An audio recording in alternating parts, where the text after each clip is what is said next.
सो है गाइस, कैसे हो आप सभी। आई होप सारे के सारे अच्छे होंगे। आज हम लोग फिजिक्स का लेज़र यूनिट कंप्लीट करने वाले हैं। बहुत ही इजी सा यूनिट है। इस यूनिट में कुछ ऐसी चीज़ नहीं है जो कि आपको समझना है या फिर बहुत ज़्यादा कॉम्प्लिकेटेड नहीं है। हम ऐसा कह सकते हैं कि ये चैप्टर जो है स्कोरिंग चैप्टर है, यहाँ से नंबर ईजिली उठाया जा सकता है। तो बात करते हैं लेज़र की। तो लेज़र 5 लेटर से मिलकर बना है, LASER, एंड हर लेटर का अलग अलग मतलब है। L stands for light, A stands for amplification by, S stands for stimulated, E stands for emission of, and R stands for radiation।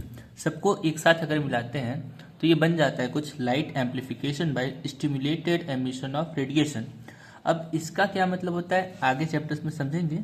Chapter को शुरू करने से पहले कुछ कुछ टॉपिक्स हैं, कुछ कुछ टर्म्स है, उसको हम लोग जान लेते हैं।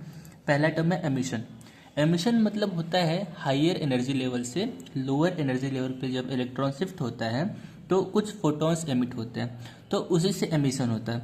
अब इलेक्ट्रॉन जो है हायर एनर्जी लेवल पे है, उसको लोअर एनर्जी लेवल पे लाने के लिए कुछ एनर्जी देनी पड़ेगी, या तो कभी कभी क्या होता है मोस्टली एक टाइम पीरियड के बाद वो अपने आप इलेक्ट्रॉन्स हायर एनर्जी लेवल से लोअर एनर्जी लेवल पर आ जाते हैं।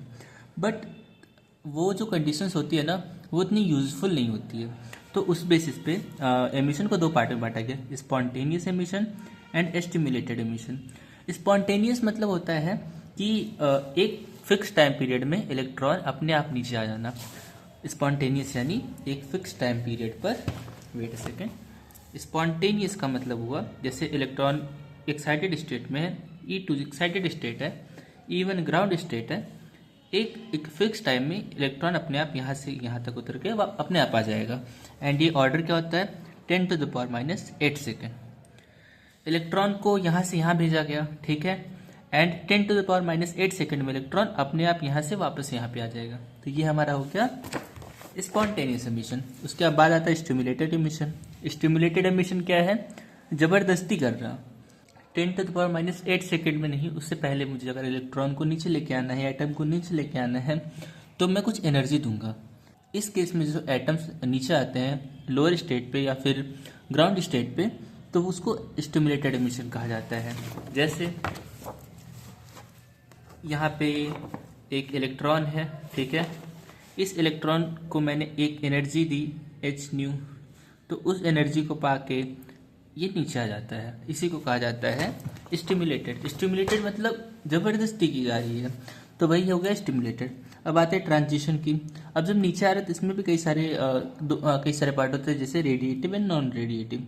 रेडिएटिव यानी कि इसमें से फोटोन निकल रहे हैं, नॉन रेडिएटिव मतलब उसमें से फोटोन नहीं निकल रहे हैं, ठीक है। रेडिएटिव हमारा हो गया कि उसमें से फोटोन निकल रहे हैं, रेडिएशन यानी फोटोन का एमिशन हो रहा है। नॉन रेडिएटिव यानी किसी तरीके का रेडिएशन नहीं हो रहा है, यानी कोई फोटोन एमिट नहीं हो रहे हैं।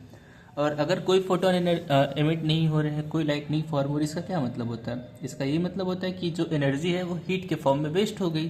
तो इसका यही मतलब हुआ कि उससे कोई फोटोन नहीं निकला, जितना फोटोन निकलना था वो एनर्जी हीट के फॉर्म में वेस्ट हो गया। लेज़र के बारे में पढ़ते हैं। A laser is an opto electronic device that produces coherent light radiation. इसका मतलब क्या होता है, एक लेज़र जो है ऑप्टो इलेक्ट्रॉनिक, ऑप्टो मतलब क्या होता है, ऑप्टो मीन्स होता है ऑप्टिकल, ऑप्टो मीन्स होता है ऑप्टिकल, ऑप्टिकल मतलब लाइट, स्टडी ऑफ लाइट, उसी को ऑप्टिकल कहा जाता है। तो एक ऑप्टो इलेक्ट्रॉनिक डिवाइस है that produces coherent light radiation, जो कि एक कोहेरेंट लाइट रेडिएशन प्रोड्यूस करता है। इसको पॉइंट को नोट कर लेना।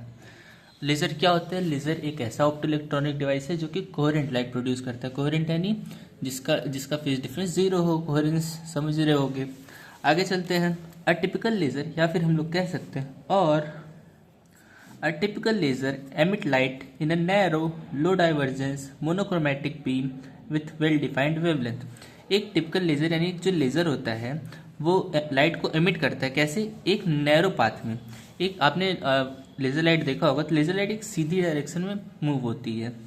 फिर लो डाइवर्जेंस, उसमें डाइवर्जेंस नहीं होता, बहुत कम होता है। मोनोक्रोमैटिक, मोनोक्रोमैटिक क्या होता है कि सिंगल लाइट की जो वेवलेंथ, मतलब सिंगल लाइट का जो वेवलेंथ होता है उसी के फॉर्म में लेज़र होता है। जैसे कि लाइट है वो सिंगल कलर की लाइट होगी। आपने नोटिस किया होगा, आप जो लेज़र खरीदते हैं उसका मोस्टली एक सिंगल कलर का वो लेज़र आता है, तो ग्रीन कलर का होगा या तो रेड कलर का होगा, तो मोनोक्रोमेटिक यानी single wavelength, single light, single colour का लाइट होता है विथ वेल डिफाइंड वेवलेंथ, जिसका वेवलेंथ वेल डिफाइंड होता है।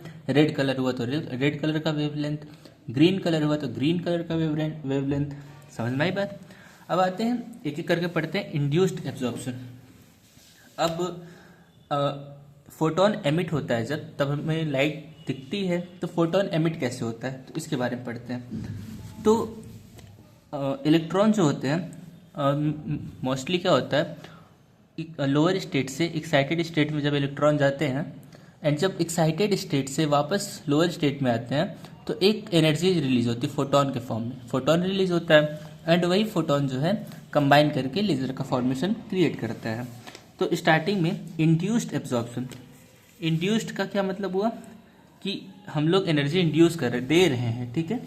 तो ग्राउंड स्टेट में एक इलेक्ट्रॉन बैठा था, इस इलेक्ट्रॉन को हमने एक एनर्जी दी, इस एनर्जी को एब्जॉर्ब किया एंड एनर्जी एब्जॉर्ब करके ये एक्साइटेड स्टेट में चला गया।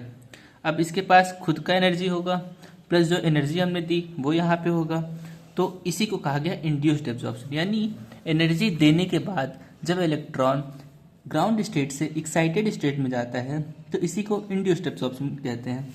अब देखो इसको कैसे डिनोट कर सकते हैं। ए हमारा क्या हो गया, ये एटम हो गया A plus H nu energy दी, A electron plus H nu is equal to A star. यानी कि जब भी एक इलेक्ट्रॉन को हम लोग एच न्यू एनर्जी देते हैं तो वो ए स्टार बन जाता है। यानी कि एक atom with some energy. Star क्या रिप्रेजेंट करता है, एक्साइटेड स्टेट। एक्साइटेड स्टेट में कोई एटम रहेगा तो उसके पास ऑब्वियस सी बात एनर्जी रहेगी। ऐसे कैसे एक्साइटेड स्टेट में चला गया, तो जब हम लोग एक्साइटेड स्टेट में भेजना होता है तो हम लोग कुछ एनर्जी देते हैं एंड उसी को इंड्यूस्ड एब्जॉर्प्शन कहा जाता है। पढ़ते हैं। Ground state atom absorbs the incident photon and jumps to the some excited state. Ground state का एटम कुछ फोटोन के फॉर्म में एनर्जी रिसीव करता है एच न्यू एंड एक्साइट कर जाता है अपने अपर लेवल पे, या फिर एक्साइटेड स्टेट में वो जंप कर जाता है एंड इस प्रोसेस को इंड्यूस्ड एब्जॉर्प्शन कहते हैं। Spontaneous emission. अब स्पॉन्टेनियस एमिशन क्या है, the process in which an excited atom emits a photon by itself without any external influence. यानी कि इसमें क्या होगा, हमें कोई भी एनर्जी नहीं देनी है, अपने आप एटम एक्साइटेड स्टेट से ग्राउंड स्टेट में आएगा। मान लो ये हमारा एक एक्साइटेड स्टेट है, ये ग्राउंड स्टेट है। ग्राउंड स्टेट E1 ले लेते हैं, एक्साइटेड स्टेट E2 ले लेते हैं। ये कुछ नहीं किया, 10⁻⁻8 सेकेंड में वापस जहाँ था वहीं आ गया, एक्साइटेड स्टेट से ग्राउंड स्टेट में। कैसे हुआ, मैंने यहाँ क्या बताया था आपको, एक्साइट करने के बाद इसकी एनर्जी ए स्टार हो जाती है। तो ये तो पहले से एक्साइटेड है तो इसकी एनर्जी पहले ए स्टार थी। ए स्टार को जब दो पार्ट में तोड़ेंगे तो ए प्लस एच न्यू जो पहले फॉर्म में था। जैसे मान लो ये हमारा एटम है, अभी ये एक्साइटेड है, ये इसकी एनर्जी है जो हमने एच न्यू दी, तो ये पहले से है। जब ये एक्साइटेड स्टेट में था तो दोनों ऐसे साथ में थे, लेकिन जब वापस आएंगे तो दोनों वापस से अलग अलग हो जाएंगे। एक हमारा एच न्यू हो जाएगा, एक हमारी एटम हो जाएगी, दोनों अलग अलग वापस हो जाएंगे। तो वही एटम यहाँ पर वापस हो गया। तो वही कह रहा है A star is equal to A plus H new.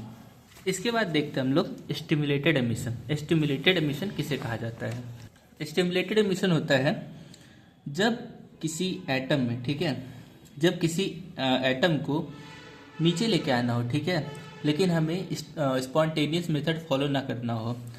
जैसे कि मान लो इसको इस तरीके से समझो, इसको थोड़ा डिटेल में समझते क्योंकि ये जो है ये सबसे ज़्यादा यूजफुल है। जैसे मान लो ये हमारा एक्साइटेड स्टेट है, ठीक है, ये हमारा ग्राउंड स्टेट है, यहाँ पे एक एटम पड़ा हुआ है, ठीक है। यहाँ पे जो एटम पड़ा उसकी वो ए स्टार होगा क्योंकि एक्साइटेड स्टेट में ना, एक्साइटेड स्टेट में ए प्लस एच न्यू होता है। एच न्यू क्या होता है, एनर्जी होती है जो कि इसके पास ऑलरेडी है, हमें इसको नीचे लेके आना होगा। तो अपने आप कब आएगा, 10⁻⁻8 सेकेंड में, लेकिन हमको इसको अपने हिसाब से लेके आना है। तो क्या करेंगे, इसको हम लोग एनर्जी देंगे। एनर्जी देंगे तो क्या होगा, एच न्यू एनर्जी देके ढकेल दिए इसको। अब जब ढकेल दिया तो वापस ये नीचे आएगा। यहाँ पे नीचे आ गया, ठीक है। अब गौर करने वाली बात ये होती है, जब एटम्स एक्साइटेड स्टेट से ग्राउंड स्टेट में आता है तो वो एनर्जी रिलीज करता है, वही जब ग्राउंड स्टेट से एक्साइटेड स्टेट में जाता है तो एनर्जी एब्जॉर्ब करता है। तो ये जब एनर्जी यहाँ पे एब्जॉर्ब किया था तो ऊपर गया, अब वापस इसको एनर्जी देके नीचे ढकेला जा रहा है, ठीक है। हम लोग बाहर से वो फोर्स लगा रहे हैं, बाहर से एक फोर्स लगा रहे हैं जो कि ये वापस से ग्राउंड स्टेट में जाए, ठीक है। तो जब ये अब नीचे आएगा, ठीक है, तो इसके पास दो एनर्जी है, एक एच न्यू जो इसकी खुद की थी और एक एच न्यू जो हम लोग दे के इसको नीचे भेजे हैं, ठीक है। एच न्यू दो एच न्यू, तो इसको 2 एच न्यू कहा गया, ठीक है। होता क्या है, एक इसकी खुद की एनर्जी होती है जो कि इसके पास पहले से होती है, जो ए प्लस एच न्यू हमने कहा, एंड एक एच न्यू अलग से देते हैं हम लोग इसको नीचे लाने के लिए, जो कि हम लोग इसको स्टिमुलेटेड इसीलिए कह रहे हैं ना, क्योंकि इसको एनर्जी दे रहे हैं, एंड जब एनर्जी दे के इसको नीचे लेके आना है तो उसकी भी एनर्जी तो काउंट होगी। तो जब हमने एच न्यू एनर्जी दिया और पहले का भी जो एच न्यू था, दोनों एनर्जी बाहर आ गई, क्योंकि ये नीचे जा रहा है, नीचे जाता है तो एटम की ये टेंडेंसी होती है कि वो एनर्जी रिलीज करता है, इसके पास जितनी एनर्जी रहेगी सब एनर्जी रिलीज कर देगा। कितनी एनर्जी रिलीज करेगा, रुक जाओ बता रहा हूँ। E2 और E1 के बीच में जितना एनर्जी गैप रहेगा ना, उतना एनर्जी रिलीज करेगा, एंड E2 से E1 भेजने के लिए जितनी एनर्जी रिक्वायर्ड होती है हम लोग उतनी एनर्जी देंगे, एंड इसके पास जो एनर्जी पहले से मिली होगी यहाँ से यहाँ तक भेजने को, वो वाली एनर्जी इसके पास पहले से थी, क्योंकि ये ऑलरेडी एक्साइटेड है। तो जब इसको हम लोग एनर्जी देंगे तो ये नीचे आएगा, एंड जब नीचे आएगा तो ये जो इसके पास पहले वाली एनर्जी थी एंड जो हमने दी उसको साथ में रिलीज किया, तो यहाँ से हो गया 2 एच न्यू। तो इसको कैसे लिख सकते हैं हम लोग, A star is equal to A plus 2 H nu. A star यानी एक्साइटेड एटम, ए क्या हो गया, ओरिजिनल फॉर्म वाला एटम हो गया, original form atom. 2 H nu क्या हो गया, H nu plus H nu. एक एच न्यू क्या हो गया, जो इसके पास पहले से थी, दूसरा एच न्यू क्या हो गया, जो हमने अलग से दिया, तो वही हो गया A plus 2 H nu. And stimulated हम लोग कराते क्यों हैं, क्या ज़रूरत आ गई स्टिमुलेटेड की, तो यही से हमारा लेज़र का कॉन्सेप्ट आता है कि स्टिमुलेटेड में क्या होता है कि आपका जो लेज़र होता है उसकी फ्रीक्वेंसी सेम हो जाती है, डायरेक्शन सेम हो जाता है, फेज सेम हो जाता है, एंड मोनोक्रोमेटिक हो जाता है। फ्रीक्वेंसी वेवलेंथ के बारे में आपने पढ़ा होगा, फ्रीक्वेंसी एंड वेवलेंथ में आपने रिलेशन पढ़ा होगा, lambda is inversely proportional to frequency, यानी कि जितना ज़्यादा लैम्डा होगा उतनी कम फ्रीक्वेंसी होगी। तो हमने पढ़ा था स्टिमुलेटेड एमिशन में, मैंने आपको बताया था कि अगर कोई लेज़र है तो उस लेज़र की एक फिक्स्ड वेवलेंथ होगी, तो अगर वेवलेंथ होगी तो कुछ फ्रीक्वेंसी भी होगी, तो उस हिसाब से सेम फ्रीक्वेंसी इसकी होती है, सेम डायरेक्शन। लेज़र एक ही डायरेक्शन में मूव करता है, याद रखना, लेज़र की 2 डायरेक्शन कभी नहीं होती, अगर एक डायरेक्शन में इसको लेज़र को मारा गया तो उसी डायरेक्शन में रहेगी। उसके बाद सेम फेज, लेज़र में जितने भी वेव्स हैं सबका फेज डिफरेंस 0 होगा, एंड मोनोक्रोमेटिक यानी सिंगल कलर। तो आज की वीडियो के लिए बस इतना ही। नेक्स्ट वीडियो हम लोग पढ़ेंगे आइंस्टीन्स कोएफिशिएंट इन लेज़र, ठीक है। उसका डेरिवेशन है, मोस्ट इंपॉर्टेंट डेरिवेशन है, एंड वो यूनिवर्सिटी एग्जाम्स में अक्सर आता ही रहता है। तो अगला वीडियो इससे भी ज़्यादा इंपॉर्टेंट है, ये तो बेसिक नॉलेज था। तो अब मिलते हैं अगले वीडियो में, तब तक के लिए goodbye, bye bye, take care.